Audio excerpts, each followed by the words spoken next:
ओम सच्चिदानंद रूपाय विष्णुत्पत्त्यादिहेतवे तापत्रय विनाशाय गोविंदाय नमो नमः। ओम कृष्णाय वासुदेवाय हरये परमात्मने प्रणताक्लेशनाशाय गोविंदाय नमो नमः। नमस्कार, आपका स्वागत है आचार्य वाणी में। मैं आचार्य डॉक्टर विक्रमादित्य आपके साथ हूँ और आज हमारा विषय है वृषभ राशि वालों के लिए सितंबर के अंतिम भाग में ग्रह नक्षत्रों का योग किस प्रकार का रहेगा। देखिए, वृषभ राशि वालों, आपकी राशि के अनुसार से ग्रहों का योगायोग आपके लिए ओवरऑल तो वैसे बहुत बढ़िया चल रहा है। बृहस्पति महाराज स्वयं लग्न में विराजमान है। शनि यहाँ पर जो ग्रहों का योगायोग बना रहे हैं वो दशम भाव में, सफलता वाले भाव में हैं, लेकिन वक्री चल रहे हैं।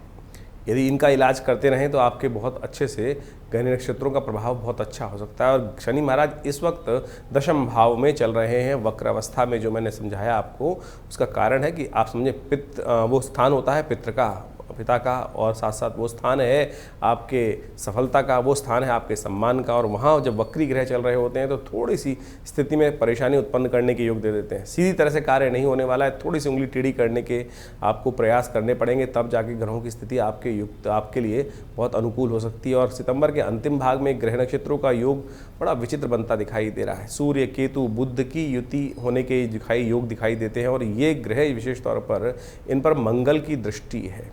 बुध वहाँ पर स्वग्रही होकर उच्च के होकर विराजमान हो गए हैं, केतु के साथ विराजमान है, तो एक अच्छी युति बनती है। लेकिन मंगल की दृष्टि सूर्य और इन तीन ग्रहों पे आ जाए, उसके बाद अगले माह के आरंभ में वहाँ पर शनि चंद्रमा भी विराजमान हो जाएंगे, चतुर्ग्रही योग बन जाएगा। तो ये कहीं ना कहीं स्थिति जो है वो अशांति की तरफ, अमंगल की तरफ दृष्टि करेगी। तो ऐसे में थोड़ा ध्यान रखते हुए कार्य चले। और ये जो समय चलेगा सितंबर का अंतिम भाग 2 ग्रहणों के मध्य में चलेगा, तो ऐसे में विशेष तौर पर कुछ खास उपाय की भी ज़रूरत पड़ेगी जिससे आपके जीवन में ग्रहों का प्रभाव किस प्रकार का हो वो आप समझें। पहले 21 तारीख की यदि हम बात करें तो 21 तारीख के शनिवार का अवसर, चतुर्थी तिथि, आश्विन मास के कृष्ण पक्ष की चतुर्थी तिथि है। चतुर्थी का श्राद्ध उस दिन किया जाएगा। और साथ साथ चंद्रमा जो हैं वो आपके 12वें भाव में विराजमान है, जो थोड़ा आपके लिए भारी दिखाई देता है। अननेसेसरी कि मन में कुछ कुट लगी रहने के योग दिखाई देते हैं। थोड़ा शांत होकर जीवन चलाने का आपको प्रयास करना चाहिए।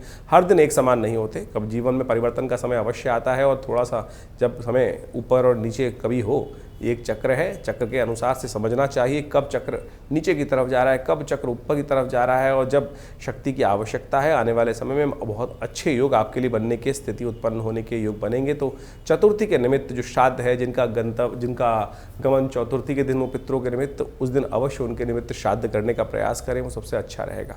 22 तारीख के यदि हम बात करें तो बहुत अद्भुत दिवस है आपके लिए और बहुत महत्वपूर्ण दिवस है आपके लिए, क्योंकि बृहस्पति के साथ ग्रहों की युति जो हुई है वो आपके लिए कई प्रकार की नई शक्ति का सृजन, लाभ के योग कई प्रकार से आपके आने वाले 2-3 दिनों में आपके लिए अच्छे रास्ते बनाते दिखाई देंगे।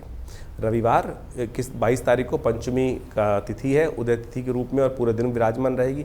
पंचमी का श्राद्ध भी उस दिन किया जाएगा। जैसा हमने कहा कि ग्रहों का योगायोग आपके लिए बड़ा अनुकूल बनता दिखाई दे रहा है। और ऐसे में 2-3 दिन यदि मान के चलें, 21, 22, 23 के और जो ग्रहों का योग है ये वो आपके लिए बहुत अच्छा रहेगा। ग्राफ आगे बढ़ता दिखाई दे रहा है। केवल अपने साथ साथ दूसरों के बातों को सुनने का आपको प्रयास कर लें, थोड़ा सा अपने कान बड़े करने का प्रयास करें, थोड़ी सी अपनी बुद्धि को इस प्रकार से करने का प्रयास करें कि सब आपके अलावा बहुत सारे और भी लोग हो सकते हैं, वो बुद्धिमान हो सकते हैं, लेकिन ठीक है। और लेकिन कहीं ना कहीं पिता के साथ मतभेद होने के योग बनते दिखाई दे रहे हैं। शांति के साथ काम करने का प्रयास करें, बड़ों के साथ मतभेद ना करें, थोड़ा सा यसमैन बनकर काम कर लेंगे तो बहुत अच्छा रहेगा आपके लिए। रविवार का अवसर है, भगवान सूर्य का दर्शन करते हुए, उनको अर्घ्य देते हुए आगे बढ़ने का प्रयास करें। सूर्य इन दिनों आपके लिए बड़े अच्छे योग बनाते दिखाई दे रहे हैं, नए संपर्कों में इजाफा करने के योग बना सकते हैं। पंचमी का श्राद्ध इस दिन किया जाएगा। जिनका गमन पंचमी के तिथि हुआ पितरों का, उनके निमित्त अवश्य ब्राह्मण भोजन कराने का प्रयास करें। यहाँ हम एक बात बताने का आपको प्रयास कर रहे हैं, बहुत सारे लोग कई बार भ्रांतिवश श्राद्ध का भोजन, या शास्त्र में प्रमाणित है कि जो विशेष तौर पे शुद्ध ब्राह्मण हैं, संध्या वंदन करने वाले हैं, गलत बातें ना करने वाले हैं और व्यभिचारी नहीं हैं, सुंदर भगवान का स्तवन करने वाले हैं, मितभाषी हैं, उनको ही अवश्य कराने का प्रयास करना चाहिए। वही ब्राह्मण जो है वही शास्त्र के अनुसार से श्रेष्ठ माने जाते हैं कि जो आपका श्राद्ध का भोजन करें और पितरों के निमित्त तर्पण कराएं। उनसे ही पितरों के निमित्त जो पावण श्राद्ध इत्यादि किए जाते हैं वो सदगति को प्राप्त करने वाले होते हैं और वो अच्छे रूप से आगे बढ़ने का प्राप्त करते हैं। इसके साथ साथ गऊ का ग्रास अवश्य निकालने का प्रयास करें, काक के निमित्त अवश्य ग्रास निकालने का प्रयास करें, पिपला जो चींटियाँ होती हैं उनके निमित्त, भिक्षुक के निमित्त और साथ साथ कुकुर के निमित्त भी इन सब बलियों को नित्य प्रति थोड़ा थोड़ा भोजन अवश्य देने का प्रयास करना चाहिए। 23 तारीख यदि हम बात करें, सोमवार का अवसर, षष्ठी तिथि है और इस दिन कन्या राशि में बुध भी प्रवेश कर रहे हैं। कन्या राशि में बुध का प्रवेश आपकी राशि के अनुसार से बड़ा अनुकूल दिखाई देता है। आपकी योग्यताओं में इजाफा करने के योग बना सकते हैं। चीज़ों को मैनेज करने की तरफ आपको अग्रसित करने के लिए सुंदर बुध का ये केतु के साथ विराजमान होना यहाँ आपके लिए अच्छा रहेगा। संतान के लिए भी आपके दृष्टिकोण से, बुद्धि के लिए भी आपके दृष्टिकोण से ये ग्रह योग आपके लिए अच्छा दिखाई देता है। लेकिन थोड़ा सा बुध का उपाय भी ज़रूरी, क्योंकि बुध इन दिनों अस्त चल रहे हैं। तो बुध के निमित्त हरी चीज़ों का दान करना आपके लिए अच्छा रहेगा। हो सके तो भगवान शंकर के मंदिर में जाकर बिल्व पत्र अर्पित करें। ओम त्रिदुलम त्रिगुणाकारम त्रिनेत्रम च त्रिधायुधम त्रिजन्म पाप संहारम बिल्वपत्रम शिवार्पणम। शास्त्र में कहा गया है ना कि त्रिजन्म पाप संहारम, एक बिल्वपत्र भगवान पर भी अर्पित यदि कर दें तो अनेक जन्मों के किए हुए दुष्कर्म जो होते हैं वो भी समाप्त हो जाते हैं। ये विश्वास रखते हुए, दृढ़ विश्वास रखते हुए, साक्षात शिव का ध्यान करते हुए ये बिल्वपत्र उन्हें अर्पित करने का प्रयास कीजिए। देखिए बुध का भी उपाय होगा और बाकी सब ग्रहों का भी कहीं ना कहीं जो कष्ट के योग बन रहे हैं वो ठीक होने के योग बन सकते हैं। तो ऐसे में आगे बढ़ते हैं हम और बात कर लेते हैं ग्रह नक्षत्रों की दृष्टि। षष्ठी का श्राद्ध जो है वो भी बात कर लीजिए। सोमवार के दिन 23 तारीख के दिन षष्ठी का श्राद्ध रहेगा। तो जिनको षष्ठ के दिन, छठी तिथि के दिन, जिस दिन जिनकी शरीर पूरा हुआ, उनके निमित्त श्राद्ध आप अवश्य करने का प्रयास करें। उससे पितरों की प्रसन्नता भी प्राप्त होगी। और बहुत सारे लोग भ्रांति कर लेते हैं कि भाई हम तो अपने पितरों के निमित्त वहाँ पर गया इत्यादि में या विभिन्न तीर्थों में जाके श्राद्ध कराए, पिंड छुड़ाया है। अरे पिंड छुड़ाने का नहीं, उनका आशीर्वाद प्राप्त करने का अवसर है। तो ऐसे में इस बात का ध्यान रखें कि पितृ हमेशा हमारे साथ रहते हैं, 3 पीढ़ी तक तो हमारे साथ अवश्य रहते हैं और उनकी अपेक्षा रहती है कि हमारी जो संतति है वो कहीं ना कहीं हमें याद रखें। तो अवश्य जो भी आपका बहुत ज़्यादा नहीं कर पा रहे हैं तो 2 केले लेकर किसी भिक्षुक को दे दीजिए, 2 केले लेकर किसी गाय को दे दीजिए, उसी से उनकी संतृप्ति हो जाएगी। अवश्य तर्पण अवश्य करने का प्रयास करें और सुंदर व्यवस्था आश्रम पे है उसकी, अगर यदि नहीं कर पा रहे हैं तो अवश्य किसी शुद्ध ब्राह्मण के द्वारा अवश्य वो कराने का प्रयास करें। उससे आशीर्वाद ही मिलेगा। वो अपेक्षा करते हैं पितर आपके, उससे कहीं ना कहीं कष्ट निवारण करने के योग बनेंगे। अब बात कर लेते हैं 24 तारीख की, मंगलवार का अवसर, सप्तमी तिथि। मिथुन राशि में सुबह सुबह चंद्रमा का प्रवेश हो रहा है 9 बज के करीब 49 पर और ये ग्रहों का योगायोग आपके लिए उचित दिखाई देता है। मंगल और चंद्रमा की युति जिस प्रकार से बनती दिखाई दे रही है वो आपके लिए कहीं ना कहीं आपकी सेविंग्स में इजाफा करने के योग बना सकती है। ये स्थिति आपके लिए अच्छी है ग्रह नक्षत्रों के दृष्टिकोण से। यदि किसी भी काम को करने से पहले बड़े जनों का, माता पिता का, गौ का पूजन करके आशीर्वाद लेकर उन सबके निमित्त आगे बढ़ने का प्रयास करेंगे तो बहुत सुंदर रहेगा आपके लिए। सप्तमी का श्राद्ध शास्त्र के दृष्टिकोण से इस दिन किया जाना चाहिए और जो ये श्राद्ध इत्यादि कर्म है ये समस्त प्रकार से आपके कष्ट को, भार को, जीवन से ऋण को निवृत्त करने का योग बनाते हैं। 25 तारीख बुधवार का अवसर, अष्टमी तिथि विद्यमान है और अष्टमी का श्राद्ध भी इसी दिन शुद्ध रूप से शास्त्र में प्रमाणित है। ग्रह नक्षत्रों के दृष्टिकोण से आपकी राशि के अनुसार से बुध ग्रह जो है थोड़े कमज़ोर चल रहे हैं, क्योंकि उच्च के तो हैं लेकिन अस्त अवस्था में सूर्य के कारण साथ होने के कारण से वो अपना पूर्ण फल नहीं दिखा पा रहे हैं। तो उनके निमित्त थोड़ा सा उपाय आपको करने का प्रयास करना चाहिए। और बुध जब अस्त चल रहे होते हैं तो समझें थोड़ी सी चीज़ों को आगे बढ़ाने में दिक्कत आ सकती है। और ऐसे में एक बात ध्यान रखें, मुख से अपशब्द ना निकले। बुध एक बड़े विचित्र ग्रह है और ऐसे में बड़ा सुंदर उपाय आप समझें कि वाणी का संयम बरतने का आपको प्रयास करना चाहिए, वो आपके लिए बड़ा अच्छा रहेगा। वाणी पर संयम बरतते हुए कार्य करेंगे तो आपके लिए आगे बढ़ने के योग बनते दिखाई देंगे। वृषभ राशि वालों के लिए खास उपाय हम बता रहे हैं, अवश्य करें। गौ पूजन करें, गाय के निमित्त पालक का दान करना इस स्थिति में आपके लिए बड़ा अच्छा दिखाई देता है। श्राद्ध भी चल रहे हैं और उसके साथ साथ आपके बुध को भी शक्ति प्राप्त करने का सुंदर योग बनता दिखाई देगा। 26 तारीख के दिन ग्रह नक्षत्रों का योग किस प्रकार से है वो भी समझ लीजिए। बृहस्पतिवार का अवसर है, नवमी तिथि विद्यमान है और ग्रह नक्षत्रों के दृष्टिकोण से कर्क राशि में चंद्रमा शाम के समय प्रवेश करते दिखाई दे रहे हैं और कर्क राशि में उच्च के होकर ये कहीं ना कहीं आपके लिए शौर्य में वृद्धि करने के योग बनाते दिखाई देंगे। अदम्य उत्साह के साथ कुछ नया करने का वल्वला आपके अंदर उत्पन्न होता दिखाई दे रहा है। नई योजनाओं के प्रति आपके लिए कुछ ना कुछ अच्छे चांसेस बनते दिखाई देंगे। ऐसे दिन नौमी का श्राद्ध इस दिन किया जाएगा। सौभाग्यवती स्त्रियां जिनका कई बार क्या होता है कि बहुत सारे रिश्तेदार ऐसे होते हैं, बहुत सारे लोग ऐसे होते हैं जो गमन हो जाता है लेकिन उनकी श्राद्ध तिथि का ज्ञान नहीं होता। सौभाग्यवती कोई भी स्त्री हो, उनके निमित्त यदि श्राद्ध नहीं किया गया है, पिंडदान नहीं किया गया है या कुछ भी आपको याद आ जाए तो अवश्य कुछ भोज्य पदार्थ इत्यादि गऊ ग्रास इत्यादि अवश्य निकालने का प्रयास करें तो अच्छा ही रहेगा, कल्याणकारी योग बनते दिखाई देंगे। देखिए, पितरों के निमित्त किया गया कर्म, श्रद्धा का समर्पण आपके लिए अद्भुत रूप से चमत्कारिक तौर पर आशीर्वाद दे जाता है और ये अवश्य अपनी श्रद्धा के अनुसार करने का प्रयास करना चाहिए। उससे कहीं ना कहीं आपके जीवन में कई बार क्या होता है, अच्छा भला हम प्रयास कर रहे हैं, काम कर रहे हैं, लेकिन फिर भी रिजल्ट नहीं आ रहे हैं और समय बिल्कुल आपको दिखता है बाकी सब लोग आगे बढ़ रहे हैं और चलते चलते कार्यों में कहीं ना कहीं अननेसेसरी के विघ्न उपस्थित हो जाते हैं। ये कहीं ना कहीं पितृ ऋण संबंधित समस्या हो सकती है। उसके निवारण के लिए श्राद्ध कर्म इत्यादि शास्त्र में प्रमाणित किए गए हैं। अवश्य हमें अपने कर्तव्य को समझते हुए इसको करने का प्रयास करना चाहिए। देव जो विशेष तौर पे देव तर्पण, हमारे शास्त्र में देव तर्पण, पितृ तर्पण, ऋषि तर्पण, काय तर्पण, ये सब प्रकार के तर्पण बताए गए हैं और उन सब को कर कर अपने पितरों के निमित्त अवश्य ये कर्तव्य का पालन आपको अवश्य करने का प्रयास करना चाहिए। 27 तारीख का अवसर ग्रह नक्षत्रों के दृष्टिकोण से समझ लीजिए क्या कुछ दिखा रहा है।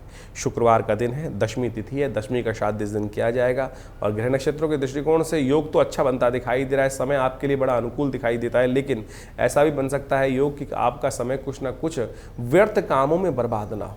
इधर उधर के फालतू के काम आपके जिम्मे पड़ते जाएं और आप आगे बढ़ने का जो समय यूटिलाइज करना है वो ना कर पाएं। ऐसे में तो उसको थोड़ा सा यूटिलाइज करने का प्रयास करना चाहिए। आपकी राशि के अनुसार से इस दिन शिव की आराधना आपके लिए बड़ी सुंदर दिखाई देती है। ओम नमः शिवाय का जप और साथ साथ आप यदि करते हुए ओम भगवान का शुद्धाभिषेक कर लें, शिव का थोड़ा ध्यान कर लें, शिव पर दूध अर्पित कर दें तो महालक्ष्मी की कृपा प्राप्त करने के सुंदर अवसर आपकी राशि के अनुसार से ग्रहजन योग के अनुसार से बनते दिखाई दे रहे हैं। इन दिनों विदेश संबंधित काम आपके विशेष तौर पर वर्ण से दूसरे वर्ण के लोगों के साथ काम और आपकी राशि में दिखाई देता है कि इस वक्त बलच्छों के साथ काम करना आपके लिए बड़ा अच्छा दिखाई देता है। आपकी जाति से बाहर के लोग, आपके वर्ण से नीचे वाले लोग, वो आपको लाभ देने के योग अच्छे बना सकते हैं। तो इन दिनों इस समय का लाभ अवश्य लेने का आपको प्रयास करना चाहिए। जिस दिशा में हमने आपको बताया उसमें काम करने का प्रयास करें, देखिए कुछ ना कुछ रास्ता बन सकता है। 28 तारीख का जो ग्रह नक्षत्रों का योग है वो भी समझ लीजिए। वृषभ राशि वालों के लिए शनिवार का योग जो बन रहा है और साथ साथ एकादशी का योग बन रहा है, ये आपके ग्रहों को ठीक करने के लिए बड़ा सुंदर योग बनता दिखाई दे रहा है। देखिए, एकादशी है शनिवार के लिए और 2 बार से ऐसा योग बन रहा है कि शनिवार और एकादशी एक साथ है और आपकी राशि के अनुसार से आपकी सफलता वाले भाव में शनि वक्री होकर बैठे हैं। तो ऐसे में शनि को मनाने का सुंदर प्रयास करें। एक घड़ी आधी से पुनियाद, तुलसी संगत साध की, शास्त्र कहता है हरे कोट अपराध। एक सुंदर योग जो बन रहा है, थोड़े से तिल लेकर भगवान शंकर का उस पर भगवान शंकर पर अर्पित करने का प्रयास करें। उससे भगवान शंकर का ओम त्र्यंबकम यजामहे सुगंधिम पुष्टिवर्धनम उर्वारुकमिव बंधनान मृत्योर्मुक्षीयमामृतात्। और इस वक्त ग्रह योग दिखा भी रहे कि शंकर की उपासना करने से आपके लिए आपकी किस्मत जगने के योग बन सकते हैं। तो ये तिथि बहुत सुंदर है, एकादशी का सुंदर योग है और ऐसे में थोड़े तिल लेकर उन पर उनका जल मिलाकर या दूध मिलाकर भगवान शंकर पर अभिषेक करना आपके लिए शनि को भी अनुकूल करने के योग बना सकता है। तो अवश्य इस उपाय को करने का प्रयास कीजिए, सुंदर रहेगा, कल्याणकारी योग बनते दिखाई देंगे आपके। 29 तारीख के दिन बात करें, रविवार का अवसर है, द्वादशी तिथि है और द्वादशी का श्राद्ध इस दिन करने का शास्त्र में प्रमाणित है। सन्यासियों का श्राद्ध भी इस दिन किया जाता है। कोई व्यक्ति हमारे परिवार में यदि संन्यास ग्रहण कर लिया है तब भी उनके निमित्त भी भारतीय संस्कृति में परिवारजनों का, क्योंकि सन्यासी तो अपना श्राद्ध बन के संबंध तोड़ लेता है, लेकिन परिवार का दायित्व है कि उन संन्यास ग्रस्त व्यक्तियों का भी श्राद्ध अवश्य करने का प्रयास करें। क्योंकि यदि जिस दिन उन्होंने संन्यास लिया उस दिन या विशेष तौर पर कभी समस्त सन्यासियों के निमित्त जो ये तिथि है द्वादशी तिथि इसी के लिए प्रमाणित है, तो इस दिन अवश्य उनके निमित्त कोई दान पुण्य इत्यादि अवश्य करने का प्रयास करना चाहिए, ये आपके लिए अच्छा रहेगा। सिंह राशि में सूर्य सुबह सुबह चंद्रमा प्रवेश कर रहे हैं और ये आपके लिए थोड़ा स्वास्थ्य का ध्यान रखने की ज़रूरत दिखाई देती है। स्वास्थ्य का ध्यान रखते हुए कार्य करना आपके लिए बहुत ज़रूरी दिखाई देता है। स्वास्थ्य के निमित्त थोड़ा चावल इत्यादि का दान करेंगे तो अच्छा रहेगा। महामृत्युंजय का मंत्र का जप करना भी आपके लिए अच्छा है। 30 सितंबर की यदि हम बात करें, त्रयोदशी तिथि है, उस दिन सोम प्रदोष का सुंदर योग बन रहा है। त्रयोदशी और सोम प्रदोष का योग और श्राद्ध का अवसर और बहुत सुंदर योग है आपकी राशि के अनुसार से। समझें कि ग्रह नक्षत्रों का प्रभाव आपके लिए अनुकूल दिखाई देता है और कहीं ना कहीं आगे बढ़ने के अवसर बन सकते हैं। थोड़ा सा आप अपने मत के साथ साथ दूसरों के मत को भी थोड़ी तवज्जो देने का प्रयास करें, अपनी अपनी ना चलाएं, खाली थोड़ा सा ध्यान रखते हुए करेंगे। और बच्चों के लिए खासतौर पे ग्रह नक्षत्र ऐसे बन रहे हैं इन दिनों कि जितना वो पढ़ाई में आगे बढ़ने का प्रयास करेंगे, मेहनत करेंगे, उतनी ज़्यादा सफलता के योग भाग्य से रास्ते बनते दिखाई देंगे। सोम प्रदोष का योग है, कोशिश करें भगवान शंकर के निमित्त थोड़ा जलाभिषेक करें, कष्टों को निवारण करने का रास्ता बनेगा। सोम प्रदोष अपने आप में अद्भुत योग है। सोमवार के दिन त्रयोदशी और भगवान शंकर की आराधना करने का अवसर। तो शाम के समय हो सके तो भगवान शंकर के निमित्त रुद्राभिषेक इत्यादि करें। श्राद्ध चल रहे हैं, श्राद्ध के निमित्त कौन सी तिथि में किस प्रकार का कार्य करना चाहिए हमने आपको बताया। इसके अलावा श्राद्ध किस प्रकार से किया जाए, क्या आवश्यकता है, वो भी आपको अवश्य जानना चाहिए। एवं हम बताने का थोड़ा सा सुंदर रूप, संक्षिप्त रूप में बताने का प्रयास कर रहे हैं। समझिए, देखिए किस प्रकार से आपके जीवन में कल्याण का अवसर आपको प्राप्त होगा ये श्राद्ध इत्यादि कर्म करने से। तो जैसा भी आपने सुना, पूरा सिलसिलेवार तरीके से आपकी राशियों में किस प्रकार का योगायोग बनता दिखाई दे रहा है। इसके साथ साथ हमने आपको विशेष तौर पर बताया श्राद्ध के बारे में। श्राद्ध भारतीय संस्कृति का एक ऐसा विषय है जिसको कहा जाता है श्रद्धा का समर्पण। श्राद्ध का नाम ही श्रद्धा के समर्पण से बना है और भारतीय सनातन संस्कृति का एक ऐसा अद्भुत विभाग है कि जिसको हम समझ लेते हैं कि मृत्यु एक जीवन का अंत है। देखिए, मृत्यु एक जीवन का चक्र है, जन्म मृत्यु। इस संसार में न तो जन्म का चक्र कभी समाप्त होता है, ना मृत्यु का चक्र कभी समाप्त होता है। पुनरअपि जन्मम पुनरअपि मरणम शास्त्र में कहा गया है और आदि शंकराचार्य जी ने इसको प्रतिपादित भी किया है कि हम बार बार जन्म लेते हैं और बार बार मृत्यु को प्राप्त होते हैं। तो इसलिए ये जो हम सोच के आते हैं कि एक बीज को डाला, उसके बाद समाप्त हो गया बीज, उसके बाद जीवन की लीला समाप्त, उसके बाद कुछ नहीं। मृत्यु के बाद भी आगे बहुत कुछ है, पुनरअपि जन्मम। ये बात सैद्धांतिक तौर पर सत्य के रूप में शास्त्र में प्रतिपादित की गई है। श्राद्ध उसका वास्तविक तौर पर प्रमाण है, ज्योतिष उसका वास्तविक तौर पर प्रमाण है कि हम पुनर्जन्म में विश्वास करने वाले लोग वास्तविक तौर पर भारतीय संस्कृति का एक वैज्ञानिक स्वरूप है ज्योतिष। ज्योतिष के अंदर हम जब दशाओं को निकालते हैं, गतरक्ष सर्वक्ष इत्यादि नक्षत्र की कैलकुलेशन करते हैं, तो उसके अंदर भुक्त भोग्य की व्यवस्था आती है कि कितनी दशा, कौन सी दशा नक्षत्र के किस अंश पे आपका जन्म हुआ है, किस वेला में आपका जन्म हुआ है, उसके अनुसार से उस नक्षत्र के अनुसार से कौन सी दशा में आपका जन्म हुआ, कितना भुक्त हो चुका था, कितना भोग्य बाकी है। यानी हम जब आप अपनी विंशोत्तरी दशा को देखेंगे अपनी जन्मपत्री के अंदर, तो वहाँ लिखा होता है जैसे किसी की दशा में कौन सी दिशा में जन्म हुआ, तो कितना आप पूर्व जन्म में भोग चुके हैं और उसकी बैलेंस दशा जो है वो इस जन्म में आपको भोगने को मिलने वाली है। तो उसके हिसाब से पूरा यानी गतरक्ष सर्वक्ष निकालकर आप सही समझ सकते हैं कि ये जीवन बार बार प्राप्त होने वाला है। तो उसी प्रकार से और पुनर्जन्म जो है वो इतनी जल्दी होता नहीं है, हमारे यहाँ शास्त्र में कहा गया है। बहुत सारे लोग भ्रांति के रूप में इस कथाओं को सुना देते हैं कि व्यक्ति की मृत्यु हुई, जीवन समाप्त हुआ और कुछ ही दिनों में उसका पुनर्जन्म प्राप्त हो गया। लेकिन शास्त्र प्रतिपादित करता है कि हर व्यक्ति को अपने, देखो 1 वर्ष तक तो आपको प्रेत योनि में ही रहना है जीवन समाप्त होने के बाद। जब तक आपकी उन्मासिक श्राद्ध पूरे नहीं हो जाएंगे, यानी 1 वर्ष तक, 1 वर्ष के बाद ही व्यक्ति प्रेत योनि से निकलकर पितृ योनि में जाता है। तो उस 1 वर्ष के अंदर तो प्रेत योनि होनी है, तो इतनी जल्दी पुनर्जन्म होना ही नहीं है। तो इस बात को हम समझें कि श्राद्ध किनको करना है किनको नहीं करना, ये तो भेद हो ही नहीं सकता। क्या स्त्री, क्या पुरुष, क्या छोटा, क्या बड़ा, हर कोई अपने दिवंगत आत्माओं की आत्म शांति के लिए श्राद्ध कर सकता है। जब हम श्राद्ध करते हैं तो वे देवताओं का श्राद्ध करते हैं, ऋषियों का श्राद्ध करते हैं। सप्त ऋषियों का श्राद्ध के साथ साथ हम ब्रह्मा विष्णु महेश इत्यादि समस्त ऋषिगण का भी श्राद्ध करते हैं, अवतर्पण इत्यादि करते हैं ना साथ में। तो इस बात को समझे, कोई भी किसी के निमित्त श्राद्ध कर सकता है। तो श्राद्ध इत्यादि श्रद्धा का समर्पण तो कहीं भी किया जा सकता है ना। तो आज बहुत सारे लोग कहते हैं कि भाई बड़े भाई कर लेंगे, छोटे भाई नहीं करेंगे, भाई कर लेंगे, स्त्रियां बहनें नहीं कर सकती। अरे कोई भी कर सकता है। राम की जब भगवान रामायण के अंदर इस कथा को बड़ी सुंदर तरीके से कहा गया है कि भगवान राम जब गया पहुँचे और उन्होंने वो श्राद्ध कर्म करने के लिए लक्ष्मण जी को हाट भेजा, दुकान में भेजा कि सामान लेके आओ, कि व्यवस्था करो, श्राद्ध करना है। और जब वो नहीं पहुँच पाए समय से, तो भगवान राम स्वयं लक्ष्मण जी को देखने गए, तब तक श्राद्ध का मुहूर्त ना निकल जाए, भगवती ने स्वयं वो श्राद्ध कर्म पितरों के निमित्त किया। तो जब सीता जी कर सकती हैं श्राद्ध स्त्री होते हुए, तो आप ये किस बात भ्रांति में बसे हुए हैं कि नहीं केवल पुरुष ही श्राद्ध कर सकते। शास्त्र, भारतीय संस्कृति स्त्री पुरुष में कोई भेद नहीं मानता है। ये बात हमको अच्छे से समझ लेनी चाहिए। कुछ लोगों ने इनको अनेक प्रकार से उपस्थित करने का प्रयास किया, वो मति भ्रम हो सकता है, व्यक्तियों के ज्ञान के ऊपर समस्या हो सकता है। लेकिन जो मैं कथा में आपके समक्ष उपस्थित कर रहा था कि भगवान राम की अनुपस्थिति में भगवती सीता ने स्वयं पितृ इत्यादि यानी दशरथ इत्यादि जी का श्राद्ध करने के लिए गया में सुंदर व्यवस्था बनाई। तो आप भी कोई चिंता ना करें इस बात को, विशेष तौर पे हमें अपने पितरों के निमित्त श्राद्ध करना चाहिए। कई लोग ऐसा कह देते हैं गया का नाम आया है तो हम गया में जाके पिंड छुड़ाया है, उसके बाद आगे करने की आवश्यकता नहीं है।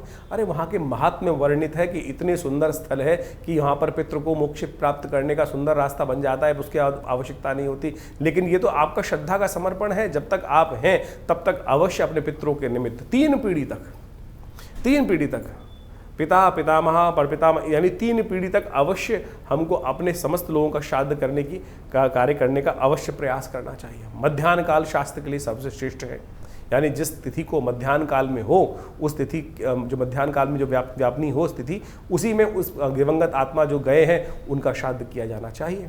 यदि आपको ज्ञात है कि किस समय उनका गंतव्य हुआ, उस समय प्रत्यक्ष रूप से कौन सी तिथि विद्यमान थी, उस तिथि में चाहे कृष्ण पक्ष है चाहे शुक्ल पक्ष है, तो इन श्राद्ध आश्विन के श्राद्ध के समय में पितृपक्ष के दौरान उनका अवश्य तर्पण। और श्राद्ध में क्या क्या करना चाहिए? वैसे तो विधान बहुत लंबा चौड़ा है, जितना आप कर सकते हैं। गायत्री जप अवश्य करें, तर्पण अवश्य करें, पिंडदान अवश्य करने का प्रयास करें, तर्पण इत्यादि के साथ साथ गायत्री का जप कर सकते हैं, गायत्री का यज्ञ कर सकते हैं, ब्राह्मणों को भोजन करा सकते हैं, गऊ के घास निकाल सकते हैं, चींटी, भुक्षुक, कौआ, काग इत्यादि के लिए अवश्य कुछ भोज्य पदार्थ, श्वान के लिए भोज्य पदार्थ अवश्य निकालने का, ये बलि अवश्य करने का प्रयास करना चाहिए। ये शास्त्र में विधात वर्णित है, तो अवश्य हमें सबको जितना हो सके। कोई ब्राह्मण नहीं मिल रहा है, ब्राह्मण मिल जाए तो बहुत अच्छी बात है, नहीं तो गऊ के निमित्त एक प्लेट में खाना लगाया, भोजन किया, उनका तर्पण करते हुए साथ साथ उनको समर्पित करने का प्रयास करें। और कोशिश ये करें अवश्य श्राद्ध के साथ, नहीं व्यवस्था हो पा रही तो कोई चिंता नहीं, आप 2 केले भी दान कर देंगे तो भी आपके पितृ आपको आशीर्वाद। बहुत सारे लोग पितृ दोष से समस्या उत्पन्न कर लेते हैं कि पितृ दोष हो गया कुंडली में। अरे पितृ दोष नहीं होता, पितृ ऋण हो सकता है। आप अपना कर्म नहीं करोगे तो पितृ ऋण के रूप में आपके जीवन में वो भार चढ़ता चला जाएगा, ब्याज दर ब्याज के रूप में आपके जीवन में वो ब्याज दर ब्याज, वो ऋण चक्रवर्ती ब्याज की तरह परेशान कर सकता है। लेकिन पितृ आपसे रुष्ट हो, ये बड़ी विचित्र बात लगती है कि पितृ रुष्ट हो गए। बहुत सारे लोग बोलते हैं पितृ रुष्ट। अरे माता पिता किसी से कभी रुष्ट हो सकते हैं क्या? ये सोचें कैसी विडंबना हमने डाल दी कि पितृ लोग कह देते हैं, ज्योतिषी जन्मपत्री दिखाने के पास गए और उसने भ्रांति मन में उत्पन्न कर दी कि आपके तो पितृ रुष्ट हैं। अरे पिता, माता पिता किसी से रुष्ट नहीं होते। आप उनका उपहास भी कर दो तब भी वो तो, लेकिन दोष है, वो इस प्रकार का दोष है कि वो आपको प्रकृति माफ नहीं करती। आपको पितृ आपके रुष्ट होना, लेकिन प्रकृति आपको उस जो आपने गलत कर्तव्य किया है वो ऋण, वो भार आपके ऊपर अवश्य चढ़ जाएगा, वो आपको ध्यान रखना चाहिए। तो ये बात प्रकृति के दत्त है। तो आप एक बात ऐसे समझे कि कोई पिता, किसी व्यक्ति ने, बालक ने पिता का उपहास भी कर दिया, तो शायद पिता उनको माफ कर देंगे, लेकिन वो प्रकृति जो है, वो कर्म का सिद्धांत जो है, वो आपके ऊपर भार के रूप में विद्यमान हो जाएगा। उससे हमें समझना चाहिए। एक छोटा बच्चा यदि पिता के ऊपर खेल रहा हो, पिताजी के ऊपर कुछ विष्टाबित कर देगा, तो क्या पिता रुष्ट हो जाते हैं? माता पिता तो रुष्ट बिल्कुल होते ही नहीं। कभी जब प्रत्यक्ष नहीं हुए तो अप्रत्यक्ष रूप में जाकर हाँ दुखी जरूर होते हैं। घर में उत्सव चल रहा है, आपने गाना बाना सब कुछ किया, सब कुछ करा, लेकिन अपने पितरों के निमित्त कुछ एक थाली निकाली ही नहीं, उनको याद ही नहीं किया। अरे जिनके बिना हम जी नहीं पाते थे, जिनके बिना हम चल नहीं पाते थे, उनको इतनी विस्मृति हमने भुला दी कि हम उनको भूल जाते हैं। तो हमारे यहाँ भारतीय संस्कृति परंपरा है कि सबसे पहली थाली उनको, उनके पितृ के निमित्त निकाल कर, मिन्स कर और किसी गरीब व्यक्ति को दे दिया। इतना ही तो करना है खाली, और कुछ नहीं तो जल दे दीजिए भाई। हर नित्यपति तर्पण यही नहीं श्राद्ध के अवश्य करें, पितृ निमित्तिक श्राद्ध बोला गया है। निमित्तिक श्राद्ध, शास्त्र में 12 प्रकार के श्राद्धों का वर्णन आता है, और जो पावर्ण्य श्राद्ध इस वक्त हम पर्व में कर रहे हैं, पक्ष में कर रहे हैं, वो पावर्ण्य श्राद्ध के अंतर्गत आता है। और पावर्ण्य श्राद्ध के साथ साथ और ये समझे कि हम सब नैमित्तिक श्राद्ध भी तो करते हैं। नित्य प्रति श्राद्ध करना चाहिए, नित्य प्रति तर्पण करना चाहिए, नित्य प्रति जल देना चाहिए। जैसे सूर्य को जल देते हैं, उसी प्रकार से अपने पितरों का ध्यान करते हुए ये देव तीर्थ है, आगे वाली उंगलियां ये पितृ तीर्थ है। अंगूठे और पहली उंगली के बीच का जो तीर्थ है, यहाँ 1 लोटा जल लेकर तर्पयन्ताम तस्यै सुधा तस्यै सुधा तस्यै सुधा। यदि स्त्री है तो तस्मै सुधा, और पुरुष है तो तस्मै सुधा तस्मै सुधा तस्मै सुधा। ये 2 देवियों का प्रादुर्भाव किया गया है ब्रह्मा जी के द्वारा। स्वाहा नाम की देवी यज्ञ की आहुति देवता तक पहुंचाती हैं, और स्वधा नाम की देवी आपके द्वारा अर्पित किया गया जो जल इत्यादि है, भोज्य पदार्थ इत्यादि हैं, वो आपके पितरों के तक पहुंचाती हैं। तो इसको अवश्य करने का प्रयास करना चाहिए। हमने विवेकानंद योगाश्रम में एक विशेष व्यवस्था करी है कि इन पितृपक्ष के दौरान में यदि आप घर में किसी कारण से नहीं कर पा रहे हैं, या कर पा रहे हैं, पूरी विधि नहीं हो पा रही है, गायत्री यज्ञ नहीं हो पा रहा है, तो हम आश्रम से संपर्क साध सकते हैं। आश्रम में पूर्ण व्यवस्था है, पूरा दिन यज्ञ की सुंदर व्यवस्था रहती है। नित्य प्रति 8 घंटे यज्ञ किया जाता है। तो अपने पितरों के निमित्त गायत्री का यज्ञ, तर्पण, ब्राह्मण भोजन इत्यादि समस्त प्रकार से करने की व्यवस्था रहेगी। आप अपने यदि किसी कारण से नहीं हो पा रहा है तो विवेकानंद योगाश्रम से फोन संपर्क साध कर आप अपने समस्त पितरों के निमित्त तर्पण इत्यादि, ब्राह्मण भोजन इत्यादि, गायत्री यज्ञ इत्यादि की सुंदर व्यवस्था, गौ ग्रास की सुंदर व्यवस्था करने के लिए सुंदर आश्रम संपर्क साध सकते हैं। आश्रम में गौशाला भी है, सब कुछ व्यवस्था पूर्ण विधि के साथ की जाएगी। तो आप सब इन सब श्राद्धों में ऐसा ना करें कि हम सब लोग केवल ये परिपाटी भूल जाते हैं। बहुत सारे लोग तो क्या है, नई गाड़ी नहीं खरीदेंगे, नए वस्त्र नहीं खरीदेंगे, नया कुछ और समस्याओं कर देते, इतना करके बस छोड़ देते हैं। अरे ये सब तो बहुत भौतिक चीज़ें हैं। मुझे बताइए, आपके नए वस्त्र खरीदने से आपके पितृ रुष्ट होंगे या आप प्रसन्न होंगे? आपके पिता माता पिता आपकी तरक्की को देखकर, आपकी नई गाड़ी को देखकर अरे प्रसन्न ही होंगे भाई। ये कहाँ से व्यवस्था चल गई कि केवल गाड़ी नहीं खरीदना, चाँद चल रहे हैं गाड़ी नहीं खरीदेंगे, और फिर नई जनरेशन आती है उनको आप समझा नहीं पाते हैं। तो समझे, ये चीज़ नहीं है वासना युक्त जीवन। हमको ये बात ध्यान रखनी है कि वासना युक्त जीवन में नहीं, संयमित जीवन जीते हुए, उनको भी याद, उनका श्रद्धा का समर्पण करते हुए हम अपनी आपके सुंदर सौंदर्य जीवन से, आपके आगे बढ़ते हुए जीवन को देखकर आपके प्रति कतई आपसे अप्रसन्न नहीं हो सकते, दुखी नहीं हो सकते। इन सब भ्रांतियों को हटाने का प्रयास करें। आप नए वस्त्र घर में लाएंगे तो अपने पिता के निमित्त भी कुछ लेके आइए ना। हमारे एक मिलने वाले थे, उनकी मृत्यु हो गई और उन्होंने स्वयं आके कहा कि वो जब चले गए तो पंडित जी के लिए कपड़े लाने थे उनको, तर्पण उनकी श्राद्ध कर्म के दिन, तो वो जो स्त्री थी थोड़ी हल्की क्वालिटी के कपड़े ले आई। जब वो पंडित जी को दे रही थी तो उसके बाद ऐसा हुआ कि वो दिवंगत आत्मा ने आकर स्वयं बोला, क्या मैं इतना पैसा समृद्धि छोड़ के गया था, क्या मेरे निमित्त तुम अच्छे वस्त्र भी दान नहीं कर सकते? यही ऐसी ही कथा रामायण में मिलती है। कहा जाता है कि भगवान राम जब अपने पिता के श्राद्ध करते हुए ब्राह्मण भोजन करा रहे थे तो भगवती को उन्होंने बाहर बुलाया। वनवास की स्थिति थी, भगवती नहीं आई बाहर, तो भगवान राम ने ब्राह्मण जी को भोजन कराने के बाद उसके बाद उनसे पूछा भगवती से कि आपको बुलाया, आप आई नहीं? बोले जब आप भोजन करा रहे थे तो मैं साक्षात देख रही थी कि यहाँ पर स्वयं हमारे पितृ उसी रूप में विद्यमान हैं और उनको भोजन करा रहे हैं आप। तो मैं उनको इस अपनी सन्यासी अवस्था में बाहर आकर, सन्यासी वल्कल वस्त्र धारण करे हुए इस अवस्था में आकर उनको दुखी नहीं करना चाहती थी। तो सोचे, ये साक्षात इतनी सुंदर कथा शास्त्र में वर्णित है कि हम जो ब्राह्मण को भोजन करा रहे हैं वो साक्षात वही है कि पितृ हमारे घर आकर उसको ग्रहण कर रहे हैं। ये है श्रद्धा का समर्पण। आप ये सोच के बैठे ब्राह्मण भोजन करा रहे, टाइम बार बार देखे जा रहे हैं, कब जाएंगे पंडित जी, कब कितना खाएंगे, कितनी रोटी खाएंगे। ये स्थिति मन में ना रखें। श्रद्धा का समर्पण पूर्ण श्रद्धा के साथ सोचें। आपकी जब पितृ ऋण चढ़ता है ना, जब नहीं आप निवृत्त होते हैं तो कितना भार, जीवन में चलते चलते व्यवसाय में कष्ट, कुछ ना कुछ चलते हुए गलती हुई गाड़ी रुक जाती है, अनेक प्रकार की जो समस्याएं जीवन में उत्पन्न हो जाती है, समझ में ना आ रहा हो तो कहीं ना कहीं सोचना, क्या आपने पितृ ऋण से निवृत्ति का मार्ग सोचा है? ये श्राद्ध जो है, ये वर्ष में जो 16 दिन का दिन आते हैं, ये इसीलिए है कि अपने पितरों को याद रखो। वैसे तो नित्य प्रति करना चाहिए। तो आप इस विज्ञान को, इस अध्याय को सही रूप से समझने का प्रयास करें। हमारा इस चैनल के माध्यम से इन सब विज्ञानों को आपके समक्ष उपस्थित करने का ही एक प्रयास है। और विवेकानंद योगाश्रम इन समस्त कर्मों में आपके साथ रहता है। भी आने वाले दिनों में बड़े विशेष तौर पर नवरात्र आने वाले हैं और नवरात्रों में भी बहुत विशाल यज्ञ माँ भगवती के सानिध्य में वहाँ रहेगा, उसमें भी आप जुड़िएगा। धन्यवाद, नमस्कार।